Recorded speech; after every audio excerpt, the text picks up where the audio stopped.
Hello, this is Victor at RestoringMercedes.com, and today we have wiring harness for Carey in California. This one came out from 98, I believe, 98 s500, and the wires themselves are pretty much fine. All the insulation is okay, but a couple of areas were broken, so I had to repair a couple of areas. Well, first thing is, these wires here, these are knock sensors. Connectors were broken off, so I had to install new connectors, so the clips and everything are intact. These are brand new connectors, and I soldered directly to terminals.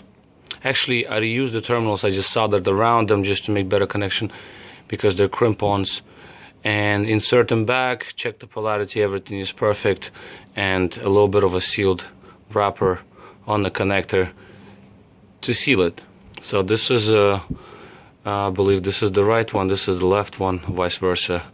It don't matter. Once you put the harness in, there's only one way that these wires reach. Second knock sensor right here. Going down further, we do have a switchover valve for air pump. I believe it is this one. This was broken off, and I put new connector on this one. I shortened wires because they were almost touching in there, so I soldered them deeper so they will not touch when it's in the connector. The camshaft advanced solenoids connectors, same story here. They're broken, so these are new, and also had to shorten the wires inside because bare insulation was coming out too far, so if you would have twisted, then they could have shorted out, so that had to be done. And last, before we go through that, the knock sensor wires in this area, there was a patch. I don't know what happened there, but they were patched up, so I had to actually install correct wires, shielded cable in those patches. This is how patched looked.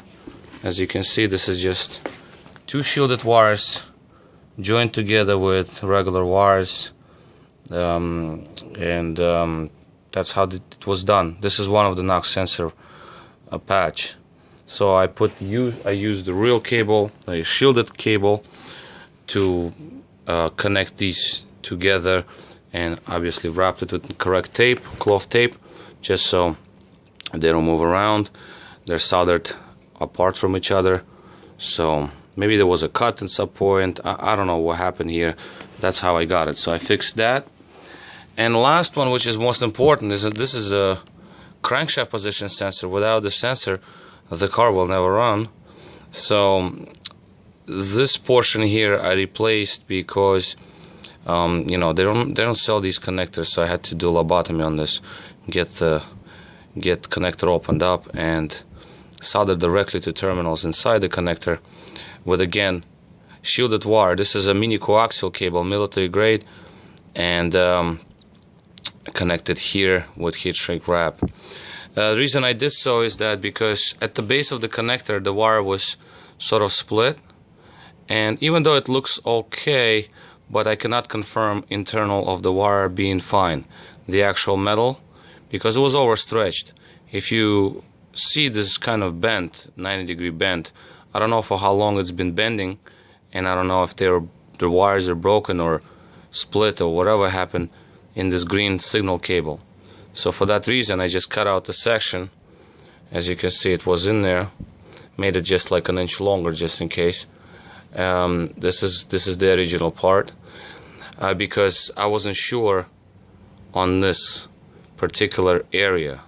At first I thought I would silicone it, but again, at the second thought, it's not easy to remove the harness, not easy to install it, so might as well just replace this section. And of course, you know, heat shrink wrap used everywhere, and some other areas were taped together, like this area, for example. As you can see, this is my tape. Let's see if this is my tape. No, this is just oil, I'm sorry. Where is my tape? Like this area, for example, this is original. This is my tape. It was just regular electrical tape that was super brittle. Fell apart once I touched it, so I replaced it with cloth tape. That area, plus we had another area somewhere with the same situation. In this area right here, you can see this was wrapped in a new cloth tape. This peeking of original tape right there, see it's like dusty, and new tape here. And there was another area, I don't know why it was opened up in the first place, but I also taped it with cloth tape. I believe it's this one right here, yeah, starting from here. This was also covered with electrical tape. I opened it up just to see if the wires are good, and they were fine. So I started right from here and I ran it around. So this wiring harness is ready to go. It looks good to me. I checked the wires, checked continuity, and checked polarity. Everything checks out just fine, and it's ready to be installed back in the vehicle. Alright, well, this was a quick video to show the newer harness. Even though they don't fail, but mechanical failures happen, and maybe some diagnostics was done, they cut wires and reconnected them poorly, and for that reason I had to do this. Alright, well, this was Victor at RestoreMercedes.com. Thanks for watching.